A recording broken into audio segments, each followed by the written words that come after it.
অনেকদিন ধরে অ্যাসিডিটিতে ভুগছেন? শুধুই কি অ্যাসিডিটি, নাকি তার পিছনে লুকিয়ে আছে আরো ভয়াবহ কিছু?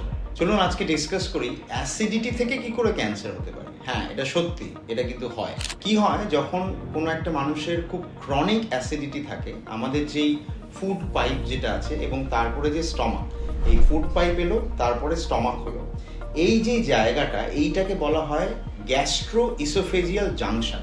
যাদের লং স্ট্যান্ডিং অ্যাসিডিটি আছে, তাদের এই যে অ্যাসিডিক মেটেরিয়াল যেটা আমাদের স্টমাকের মধ্যে আছে, সেটা কিন্তু মাঝে মাঝেই এই গ্যাস্ট্রোইসোফেজিয়াল জাংশন থেকে ক্রস করে ওপরে উঠে যায়, যেটার জন্য আমরা এই চোঁয়া ঢেকুর এগুলো ফিল করতে পারি। তো এই যে অ্যাসিড রিফ্লাক্স যেটা হচ্ছে, অনেক দিন ধরে যদি অ্যাসিড রিফ্লাক্স হয়, তাহলে ভেবে দেখুন এই যে জাংশনটা স্টমাক আর ফুড পাইপে, সেই জাংশনটা কিন্তু ক্রনিক্যালি আপনার হাইড্রোক্লোরিক অ্যাসিডে এক্সপোজড, এবং যখনই একটা খুব ইরিটেন্ট কিছু, যেটা এখানে হাইড্রোক্লোরিক অ্যাসিড, সেই ইরিটেন্ট কিছু যখন অনেক দিন ধরে একটা মিউকোজাল যে লাইনিংটা, সেই লাইনিংটাকে ইরিটেট করছে, সেটা কিন্তু পরবর্তীকালে ক্যান্সারাস হতে পারে। এই সিচুয়েশনটা বা এই প্রি ম্যালিগনেন্ট কন্ডিশনটার নাম হচ্ছে ব্যারেটস ইসোফেজাইটিস।